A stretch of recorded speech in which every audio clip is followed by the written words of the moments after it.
बिस्मिल्लाहिर्रहमानिर्रहीम। अस्सलामुअलैकुम। कैसे हैं आप सब लोग? आई होप आप सब बिल्कुल ठीक होंगे। Welcome to my channel cook book with Saba Taimur. और आज की हमारी रेसिपी है वाइट मटन कढ़ाई, जो कि बहुत ही सिंपल इंग्रेडिएंट्स से बनती है और बहुत ही ज़बरदस्त रेसिपी है। आप भी इसको ज़रूर ट्राई कीजिएगा। इस रेसिपी को बनाने के लिए हमें जो इंग्रेडिएंट्स चाहिए, सबसे पहले हम वो देख लेते हैं। ये है हमारे पास 1 kg मटन, इसके साथ है 1 कप दही, और ये है हमारे पास फ्रेश कोकोनट क्रश्ड। आपके पास अगर क्रश्ड अवेलेबल ना हो तो आप पाउडर भी यूज़ कर सकते हैं। 125 ml क्रीम, अदरक और हरी मिर्चों का पेस्ट, 6 से 7 जवे लहसुन के और एक दरमियाने साइज़ का प्याज मोटा कटा हुआ, पिसा हुआ सूखा धनिया, नमक, पिसा हुआ ज़ीरा, 2 छोटी इलायची, 1 बड़ी इलायची, 1 दालचीनी का टुकड़ा, white pepper powder, black pepper powder और खुश्क मेथी। और गार्निशिंग के लिए हमारे पास है ये बारीक कटा हुआ अदरक और हरी मिर्चें। सबसे पहले प्रेशर कुकर में गोश्त को ऐड करेंगे। उसमें 6 से 7 जवे लहसुन के और ये मोटा कटा हुआ प्याज ऐड करेंगे। हाफ टेबल स्पून नमक ऐड करेंगे, 2 टेबलस्पून ऑफ ऑयल ऐड करेंगे और 1.5 कप पानी ऐड करेंगे। और इसको हम प्रेशर देंगे 15 मिनट के लिए। और ये देखिए 15 मिनट के बाद गोश्त जो है वो अच्छे तरीके से टेंडर हो गया है। इसको एक खुले बर्तन में निकाल लेंगे और जो थोड़ा बहुत इसमें पानी रह गया था उसको ड्राई कर लेंगे।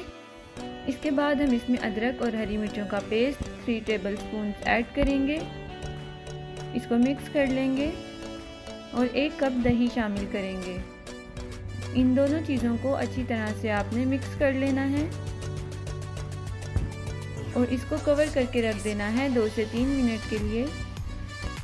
इसके बाद फ्लेम को हाई करेंगे। 1 टेबलस्पून पिसा हुआ धनिया, हाफ टेबलस्पून पिसा हुआ ज़ीरा, 1 बड़ी इलायची, 2 छोटी इलायची, 1 दालचीनी का टुकड़ा, 1 टीस्पून वाइट पेपर पाउडर और 3/4 कप ऑयल ऐड करेंगे। अगर आपके पास घी है तो घी से बहुत अच्छा फ्लेवर आता है, आप वो भी ऐड कर सकते हैं। और इसको अच्छी तरह से भून लेंगे। इसके बाद हम इसमें 2 टेबलस्पून क्रश्ड कोकोनट ऐड करेंगे। इसको मिक्स कर लेंगे।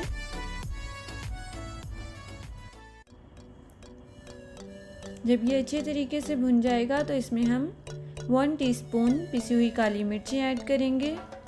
नमक आप अपने टेस्ट के अकॉर्डिंग एडजस्ट कर सकते हैं। ये है खुश्क मेथी, 1 टेबलस्पून हाथ से मसल के अच्छी तरह इसमें शामिल करेंगे। इसके बाद फ्लेम को ऑफ कर देंगे और जो 125 ml हमारे पास क्रीम है वो शामिल करेंगे। इसको अच्छी तरह से आपने मिक्स करना है और इसको कवर करके रख देना है 5 मिनट के लिए, ताकि जो ऑयल है वो सेपरेट हो जाए।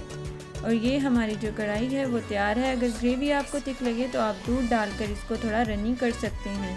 हरी मिर्चों और अदरक से गार्निश करेंगे और इसको गरम गरम सर्व करेंगे।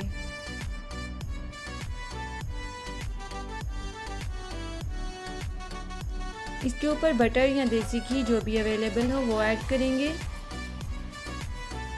तो ये थी हमारी आज की रेसिपी वाइट मटन कढ़ाई। आई होप आपको पसंद आई होगी। अगर पसंद आई है तो मुझे कमेंट करके ज़रूर बताइएगा।